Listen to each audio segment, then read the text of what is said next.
Hi, my name is Devin Alphin. I am a licensed financial planner, wealth manager, and author of The Wealth Blueprint. Today, I actually had an opportunity to have a great conversation with an estate planner who is a valuable piece of any financial planning team. And a lot of clients are looking for a lot of information around, do I put the LLC in a trust, and is it revocable or irrevocable, all these different types of things. So we're gonna kind of talk about that as we just build and educate on things that we've seen in our own practices, but things that we know are also impactful for viewers to hear from as well. So with that said, India, please introduce yourself. Of course. Thank you for having me, Devin. Attorney India Ali here, licensed to practice in Georgia as well as Texas. My specialty is trust-based estate planning. My other areas of practice is probate, personal injury, general counsel, as well as issues dealing with inherited real estate. I'm so excited to have this conversation with you. It's so very important that we have this conversation, make sure we share the information, the right information. And yeah, I'm ready to just jump right into it. That part, the right information. Before we jump in, I just want to say this, and I want to say it on camera.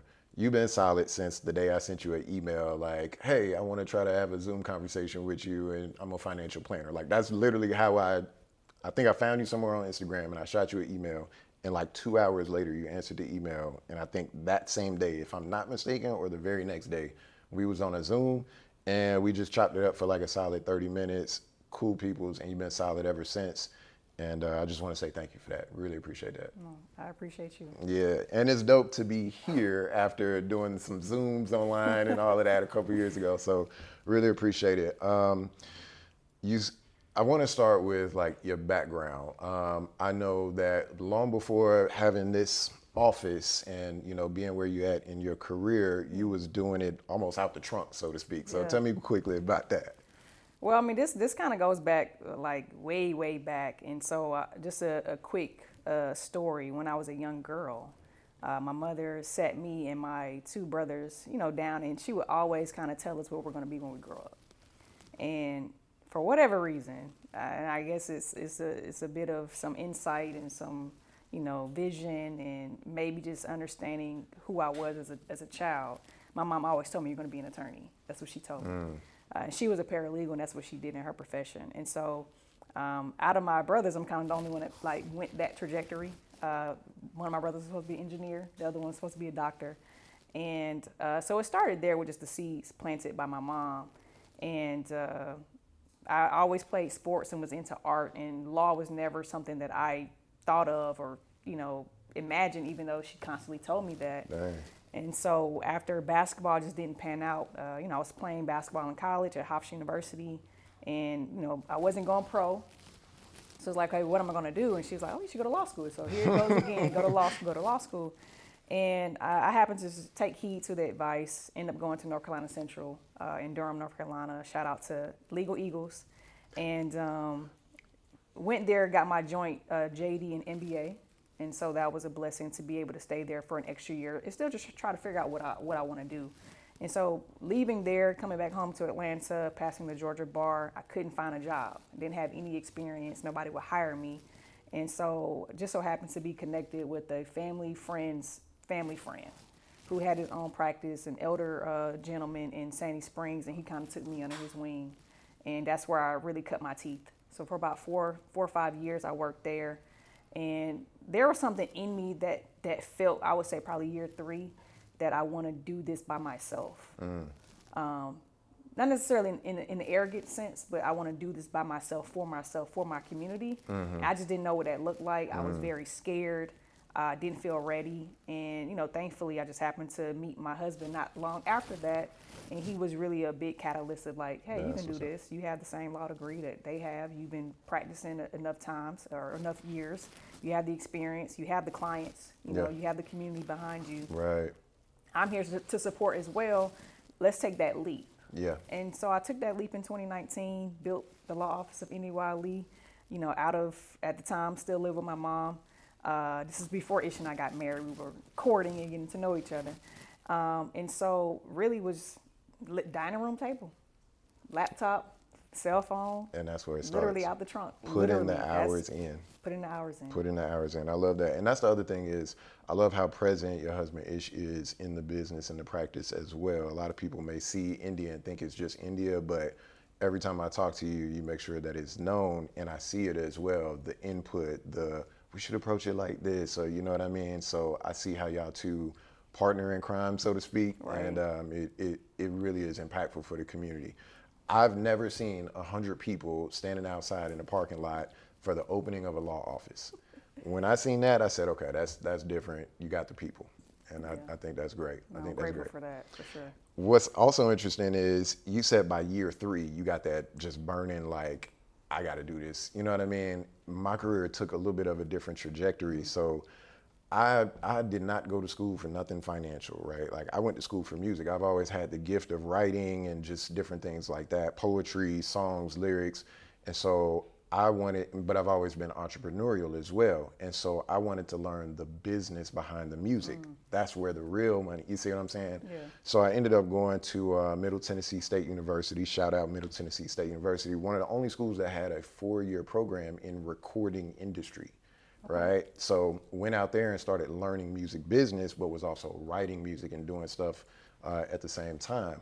Had my family or started my family young. So I made the decision to drop out. To me, it just made the most sense. It's like, I don't want to go in no more debt and I got a son. Right. Like, this just don't make sense. And I come from a family of work ethic and a certain level of leadership. And so I was just like, that's what I know. I'm just about to get out and get it. So, the 2 jobs, the late nights and all of those things. But ultimately, I put a suit on. I walked into a bank and the woman in there was like, I like your drive. Come back Monday, you got a job. That's how I started in finance. I'm counting money behind the counter as a bank teller, back before they had the machines in there, right? So, fast forward, I go through the bank. I go through 2 gunpoint robberies. That's a whole nother story. I go through 2 gunpoint robberies working at the bank. And that's kind of what it was like. I don't want to be behind the counter counting the money no more. Like, I want to be on the computer. Nobody's putting a gun in their face, right? So that's kind of where it started to shift. And then through just different opportunities, fast forward, I ended up becoming a financial planner. Started off as like a financial advisor, somebody you would go sit down at the desk and talk about investments in the bank. Right. I did that for about a year or 2, but then it progressed and way fast forwarded to where I ended up working at a company that pretty much handles all of the retirement accounts for those in higher education as well as healthcare, right? So you can imagine out here in Georgia, that was Emory. So now I'm sitting down with the lead cardiologist at Emory and, the dean of the law school over at this college, so on and so forth. So that was my, real putting the hours in time. I'm door knocking, walking on the college campus, going to meet with different professors and so on and so forth, sitting down talking about their retirement and, just really cutting my teeth that way. So I did that for like 8, 9 years and put myself in a position where I knew what I was doing. You know what I mean? No college degree, the whole 9, put the whole picture together. And so I ended up, after that, being put in a situation where I needed to resign. Like I was forced to resign. Gotcha.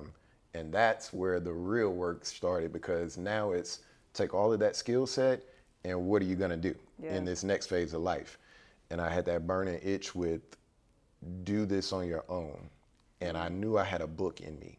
And so I just started writing through one of the darkest times of you just lost a 6-figure income, or not lost, but you know what I mean? Like It was just taken from you. Yeah, the whole 9. Like, and so in that space of life, learned a lot of lessons, but really started building my own advisory practice, wrote the book, The Wealth Blueprint, and It's an excellent book, by the way. thank you. I appreciate it. So it's turned into something bigger than me. Yeah. Right. And so to come full circle and be on the couch now after all of that you see why it all lines up. No, of course. I mean, everything comes full circle, right? The bigger picture. And as you're speaking, I'm realizing so much we have in common that I did not know. And it was probably for a side conversation. For sure. But yeah, like you said, starting with the DM or the email, and now here we are, maybe what 2-3 years later, and how we've collaborated with and connected on different clients, and how our work kind of intertwines, right? Absolutely. How clients need your services. A lot of my clients need your services, and vice versa. Yep. And then just knowing that you're somebody that I can trust. Yeah. And vice versa. It always feels good to know that we have good people that we can work with, that we trust, and that's going to do the best job for our clients and for our community. Absolutely. And so Absolutely. this is I mean, it's exciting to continue to see where our relationship develops, for sure. But just having this conversation, I think, is very important. For sure. So with that said, I mean, let's kind of talk about some of the overlap between what we do, right? So let's just start in a very simple way. What is estate planning? Right. Let's put it plain and simple, right? Let's break it down. It's 2 words, right? So what is an estate? Because a lot of people are like, what's it? Yeah. Your estate is any and everything that you own during your lifetime, or whatever you own at your death. That's it. What's your stuff? Yeah. What's your stuff? That's what your estate consists of. Do you have a home? Do you have a 401k? Do you have life insurance? Yeah. Do you have a business? Do you have family heirlooms or a nice sneaker collection? What stuff do you have that likely is not going to, or that likely will outlive you, or that you will want to make sure is passed to somebody else? Anything that you have that has a value in the open market, or something that has intrinsic value to you, that's your stuff. That's your estate. And then the planning piece is, how are you planning for your stuff? What blueprint, what instructions, what direction, what guidelines do you have for your stuff during your lifetime, right? Organizing it during your lifetime, but then also, how does that continue when you're no longer here? So it's really just a plan for your stuff. A plan for, and that's a big common misconception is, oh, I'm not a millionaire, so I don't need estate planning. But the way you break it down is, you got stuff. You have stuff. Right. And so even if it's something, hey, I don't own a home, but I have a bank account, that's still something. Right. And naming a beneficiary is an estate plan. Right. That's a part of estate planning as well. Right. So, and how often do we see, we lost grandma's house? Yeah, I mean, and it's pretty prevalent, unfortunately, especially in our community. And that's, I think, another reason why the work we do is so important, and why we make it a priority to have these conversations, right? I actually just did a webinar about don't sell Big Mama's house, right? But I think there's a couple things at play. We have gentrification. But when you see a lot of that gentrification happening, it's because also the racial disparity or the racial wealth gap. But a lot of that leads back to the same issue of lack of estate planning. Meaning the house was sold because Big Mama didn't know to do an estate plan to say, if and when I pass away, this is what I want to happen to my house, and this is how you guys can take care of it. Oftentimes, there's no plan. And I mean, we know the statistics, less than 10% of African Americans have an estate plan. That means the majority of us don't have anything. Yes. And so if grandma dies and she has a home, and she has multiple kids, they're not on one accord about what's to happen with the property. So then maybe they're at conflict. They're arguing about what to do with it. So they lose it in the court process because they can't get along. Yeah. And she didn't have a plan to say what to do with it, who's to be in charge, or maybe she did want it to be sold, right? And so that's the difficulty. And see, that's a big thing is like when I'm talking with my clients and we're talking through estate planning, one of the big things that I say is a benefit out of it is it's not just asset or stuff related, it also helps to preserve family relationships by having that forethought, putting that plan in place on the front end. So I really appreciate you saying that as well, because it's family dynamics involved. If there's blended families, all of these things come into play, right? So it's for everybody is, I think, one of the biggest things that you're saying. For sure, for sure. I mean, once we always say like, hey, at 18, if not before then, we have the college starter pack. They need to have estate planning. Once somebody has a bank account, once they have life insurance, once they have a vehicle, they should have something in place, even if there's just some power of attorney documents, because we never know about incapacity. We know we're going to die. We know that, right? We don't know when, but we don't know if we'll ever be incapacitated and can't Yeah. make decisions for ourselves. Yeah. So all that is important with regard to estate planning. And like you said, it takes the guessing game out, but it also, I won't say it eliminates, because some families are just, they're going to have drama anyway. But it can alleviate, it can decrease the family fallout or the family drama that we normally see play out in a court process because, Big Mama had a conversation with one person and maybe a separate conversation with somebody else, and now they're battling with, hey, well, she told me this, and it's different conversations. And so now they're at conflict about, what they want to happen. Yeah.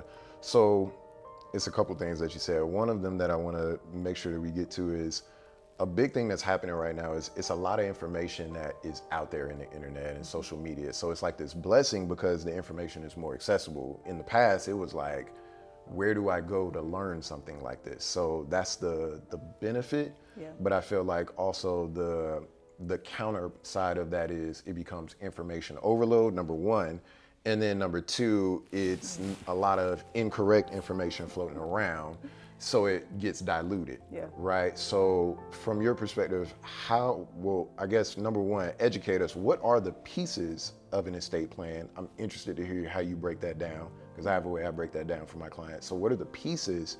But then also, when is the right time? I mean, I know you said 18, but I have clients that are going through financial planning and they're like, okay, so when do I get the trust? Do I do it before this, or you know what I mean? So from a planning perspective, Yeah. when is it right? I mean, we always like to say that there's 4 reasons why somebody does estate planning, right? And I'll get to, answering your question at the core. But when somebody calls or we're doing a webinar or just obviously a conversation like this, we're looking at 4 different things. And within that category, generally speaking, a potential client will find themselves in one of those categories, if not all 4 of them. Okay. Right? If a client's main goal is, I want to avoid probate court. I've been through it myself personally. When my cousin passed or my aunt passed or even my parent passed, it wasn't a fun experience. I don't want my immediate family to have to go through that. Yeah. So my goal is, how do I avoid probate court? Yeah. And we can talk about, well, what are those tools? Somebody might say, you know what, hey, I want to avoid probate court and I want to do family planning. I'm married, I have young children. I want to make sure that if I were to pass away and I'm the breadwinner, that my family can still be taken care of in my absence. So now we're talking about, okay, avoiding probate court and family planning. Then you have some people in the third bucket where they're in the wealth building phase. Okay. Yes. And then in the fourth bucket is, I've obtained my wealth, I've accumulated wealth, I'm thinking about preserving it, protecting it, and of course, passing it down 4 generations. And so when somebody comes to us, we're looking at, well, what is your net worth? What is it, going back to your estate, what is it that you have? What are your assets minus your liabilities? Let's talk about that first. Then we're talking about, okay, what are your family dynamics? Are you married? Are you single? Do you have children? Are they minors? Do you have elderly parents you're taking care of? Is it a blended family, like you said, or a non-traditional family? We're looking at those things as well. And then ultimately understanding, what is it that you want to happen? So those are your instructions, essentially. What is it that you want to happen to your stuff? Who do you want to get it? When do you want them to get it? How much do you want them to get? And then that kind of tailors to, well, what type of tool is going to make sense for you, or do we need the multiple tools? Yep. And so that's really how we get a client to making the decisions for themselves. Like, I'm not going to tell you, what you need. I'm going to tell you what the tools are, and I'll explain what those are. But then we're going to go through the exercise, and then you're going to come to the conclusion, like, this is the tool that makes sense, right? There it is. Okay, cool. We can help you with that tool. There it is. So some of the tools are, of course, financial power of attorney for incapacitation. Okay. Medical power of attorneys. Okay. And those 2 are different. They are different. They are They different. are distinct. They are different. They do not work the same way. A financial power of attorney is simply, in the event of incapacity, you've nominated a person or multiple people to make financial decisions on your behalf, legal decisions on your behalf. So essentially everything that you can do, access your bank, pay your mortgage, talk to your life insurance rep, file a lawsuit, defend a lawsuit, file your taxes, they will be doing that to make sure things stay status quo when you're incapacitated. The medical power of attorney flip side is, whenever we go to a doctor or a dentist, you always sign something when you get there. You're signing to give consent to this treatment. If you're incapacitated, you cannot give informed consent. So you're nominating an agent to consent to certain treatment, right? To make sure you can get the care you need in the event you're incapacitated. And a part of that's also what we call an advanced healthcare directive or your living will. So if you're at the end of your life for whatever reason, and they're saying you don't have long to live, whether you have an incurable disease or you're a vegetable, and you can't tell them, this is how I want to be taken care of at the end of my life as I transition, your agent will make those decisions for you based on what you tell them to do in that written document. So I've seen that actually, like real life example real quick is, let's say I'm looking to retire and we're having this conversation, right, with a client, and he's like, oh, well, my daughter is a nurse and my son works in banking or what have you. And so for that client, it makes total sense. It's like, oh, well, my financial power of attorney would be my son, so on and so forth. So think through who plays what role the best. And that's a piece of estate planning, is putting people in position, right? So like when I'm talking with my clients, for me, it's like, I use these frameworks. I'm like, there's really like 4 P's of estate planning from my perspective. The first is gonna be, what's your plan with all your stuff? As you said, like, what's the plan? Who gets what? Where does it go? Second is gonna be, who are the people involved to make this happen, right? Then it's, do they have the permissions, the paperwork that they need? And finally, the last one is going to be, have you presented to them? I've had so many people come and tell me, I didn't know I was my sister's power of attorney. It's like all of that for naught, you know what I mean? Or especially if we're in time of crisis in the family, we don't need to be trying to figure out who does what. So that presentation aspect of it is a big one to me. And that's why I do like family meetings after kind of going through that process of financial planning with clients. That piece is so important as well. Is let's make sure everybody kind of understands, maybe not the balances that mom and dad has in their accounts, right? But here's why this account is here. Here's why this makes sense.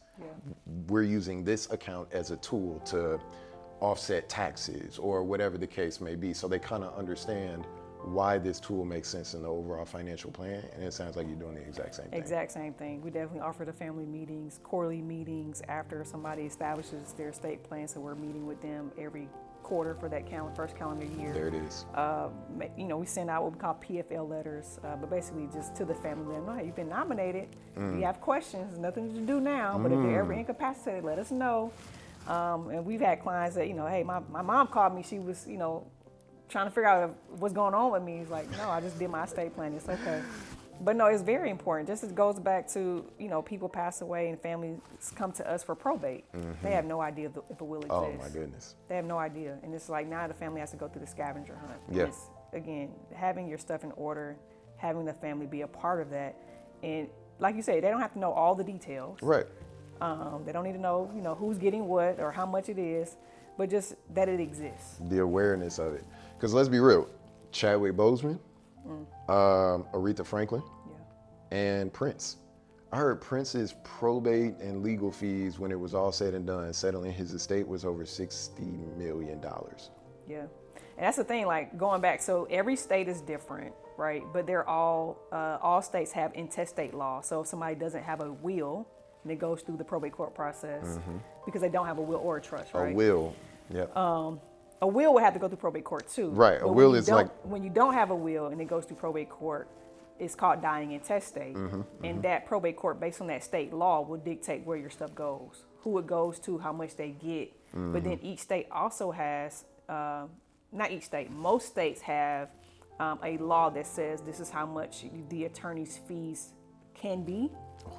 And sometimes it's a percentage of the estate. And that ranges from 2 to 5%. So if somebody has a multi-million-dollar estate, you can imagine a chunk of that is going to the attorneys. And if I'm in court for 5 years, 2 years, that's, So another one I see is, we have a rental property over in the next state or, across state lines, or we've got, if we're business owners, I've got a business. How do these things fold into estate planning as well? Right, I always tell people to be very mindful when you own multiple properties in different states, because if you don't do what I consider proper estate planning, and what I mean by that is knowing you have properties in multiple states, depending on how it's owned, of course, but generally speaking, if you don't have a trust, that it will require 2 separate probates.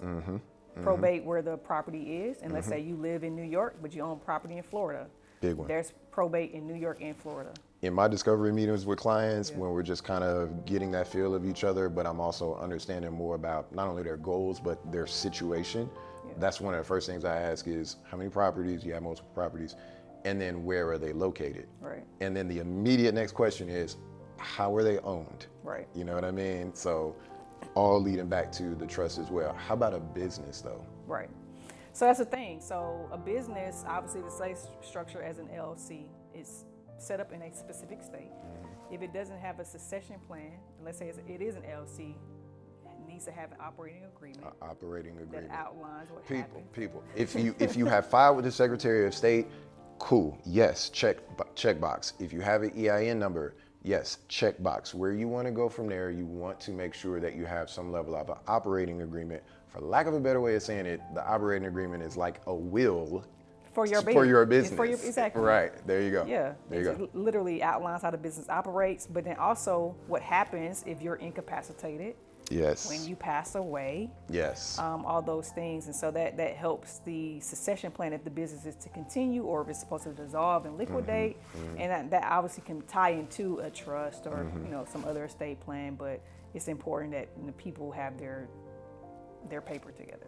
Yeah. But see, this is then where it falls into, okay, well, what does that mean in terms of like life insurance, and will I have this investment account? And now we start to have these other assets that kind of have a space on the board and all kind of need to be thought through and connected back to that revocable trust. You know what I mean?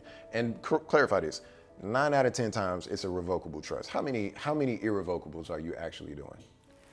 It varies. So obviously it's going to vary based on the client, right? Their need, their net worth, their risk for tax exposure or liability exposure. And so I would just say we have over 300 clients. So probably less than 50 have irrevocable trusts.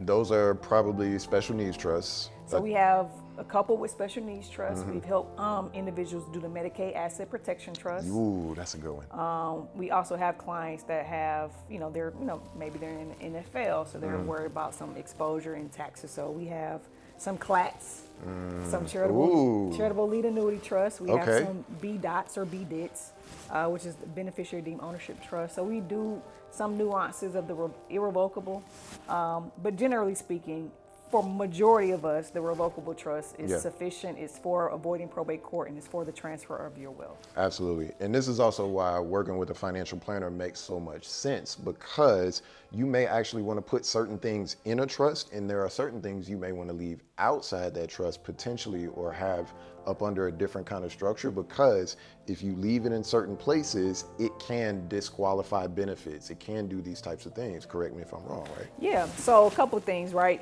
Let's go back to the LLC, right? The LLC provides that asset protection, that limited liability protection. And so how it would tie with a revocable trust is we would do an assignment of your membership interest, which is a private document that helps avoid the probate court process as well. But it doesn't necessarily, it's not filed anywhere. Okay. And you do that because you want to keep that separation. Got it. As far as maintaining that liability protection for yourself personally. Got it. However, there's obviously the nuances with LLC. People always are confused or just forget. It's whatever is in the LLC is protected, but you're still not protected, right? So if you're sued and you own the LLC is still up for grabs on whatever the LLC owns. The issue is, or the kicker is, if the LLC is sued, that's where you're protected. Your personal assets are protected if the LLC is sued. Hold on, let's run that back through one more time. Yeah, so just as an example, you own an LLC, that LLC owns a rental property. Somebody slips and falls at the property. They sue the LLC, right? Yep. Your personal assets are protected. Right. Right? Now, I don't want to go down the rabbit hole about piercing the bill and all that stuff. Cool. But provided your paperwork is straight and you can show that you're separated from the LLC, the only thing that could be touched is what the LLC owns. Right. Your remaining personal assets are protected, right? Okay. In that scenario. However, if you are sued, meaning you're sued directly. Everything that you own is up for grabs, including the LLC, because you are the title owner of the LLC. And this is where the trust helps That's where to... certain trust structures can come into play, or holding company Okay. can come into play. Got it. Revocable trust would not be a buffer to make that separation because it Okay. does not provide asset protection. Okay. Yeah. Okay. Hey, I needed that one. We're going to talk. I need that. I Yeah, need so that. we see the holding companies, we see some domestic asset protection trusts. Georgia does not recognize that. Other states do, but sometimes people just, they do some other types of things, and they may have, Wyoming holding company, they might have a Nevada domestic asset protection trust. And again, it's not for everybody, it's not No. one size fits all. Yeah. But it just depends on, every client and where they're coming from, having that conversation with them one-on-one and understanding what their goals are, what their assets are, and just the overall objective. Dig it. Dig it. One last question before we wrap this on up. Well, actually, I got two. Yeah. First off, do you have a book? Do you have like a where can somebody download your brain? That's funny. So we do have an ebook. Okay. Right. I haven't officially put it out, but it's available. Like if somebody were to email me, okay, get your Yeah. ebook, I'm just gonna email it to them. But it's called People Die, Assets Don't. Okay. It is just very general framework. It's going to tell you the ins and outs of power of attorneys, providing the definitions, That part. different scenarios of what this family did, and this family was a blended family. What makes sense for them? The difference between irrevocable and revocable. So really just like fundamental basic information that I think majority of us need because majority of us don't know. And then it just prompts you to sit back and ask those questions. And similar to your 4 points, we use the acronym FAITH. And some of the stuff we already touched on, right? The F in FAITH is for your family dynamics. Because again, that's important to understand. Your family dynamics are not going to be my family dynamics. It's going to be different. The A in FAITH is for your assets. Going back to what's your stuff? What do you got, right? The I is for your instructions. The T is what tool do I need, or what tools do I need based on my family dynamics, based on my assets, based on my instructions. What tool is going to make the most sense for me to reach whatever goal I have? And then the H is for the help, making sure you have somebody like me, somebody like Devin, a CPA, maybe a business coach, a spiritual advisor, all working together as that team, that family office, right? Yes. Working in concert with you and your family to make sure you're meeting those goals year in, every year. 5 years, whatever, making sure you're reaching those milestones.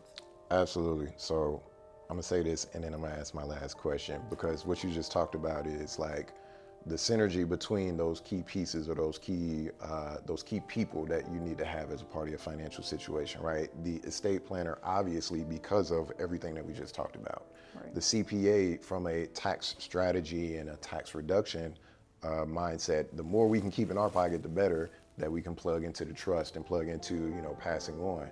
And then obviously a financial planner as well.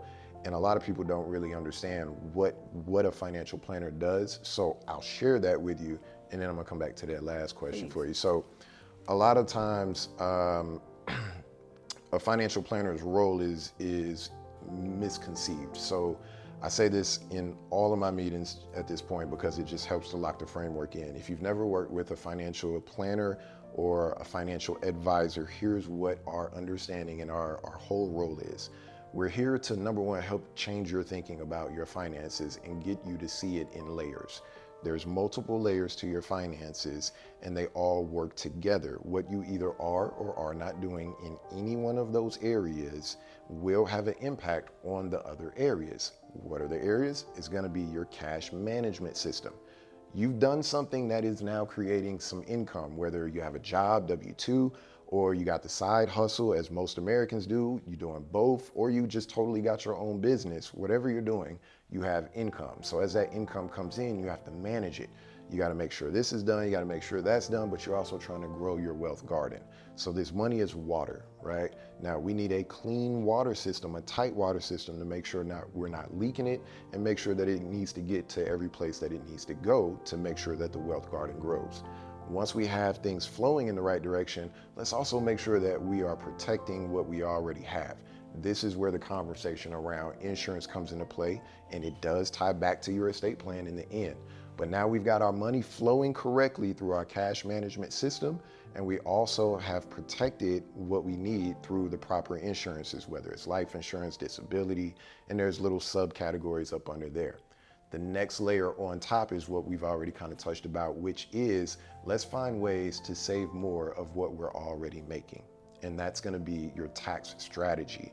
Are there things that we can do with our withholdings? Are there things that we could do with plugging more money into potentially a 401k or a Roth? These are the things that kind of come in from a tax strategy perspective. If you're a business owner, are you still operating as an LLC or are you choosing to be taxed as an S Corp? These are those types of things that can help save you thousands in taxes to put back into growing your wealth garden. Next layer on top after the taxes, then we're flowing into investing. We're saving this money, we're protecting our money, we got it flowing correctly, we want it to go in the right direction. So this is where we get into investing. That's not just Wall Street investing, that is an aspect of investing, but we have some real estate investors, we have private equity. You can invest with your partner and go in on a restaurant. How are you putting your money to work is basically the investment strategy, right? And let's make sure we're doing it as efficiently from a risk perspective as possible. But now we've built these layers.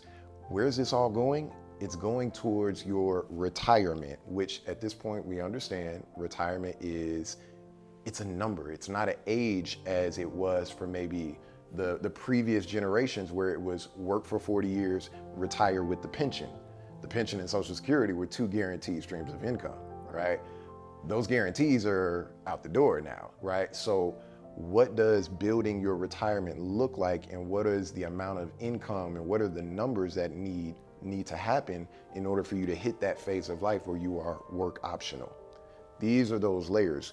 And then we bring in that estate planning to just kind of button it all up and make sure, God forbid, if anything happens to me along the way or my spouse or whomever, this can go to them smoothly and with as little legal hiccups as possible. So that's what a financial planner job is to basically see the entire field and know enough about each of these layers to be able to kind of guide you and direct you on how they're all going to fit together, and also have the network with people like India or a CPA to kind of bring in those players on the field, so to speak, to be able to marry all of those different layers together with the experts at the top. That's the family management company, the office that you keep hearing about, but that's the order.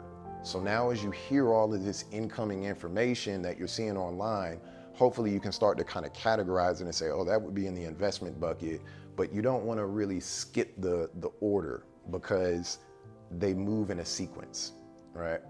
So I say all that, and I want to bring it back around to this final question for you before we wrap this up, is why not just go to LegalZoom? Oh, great question.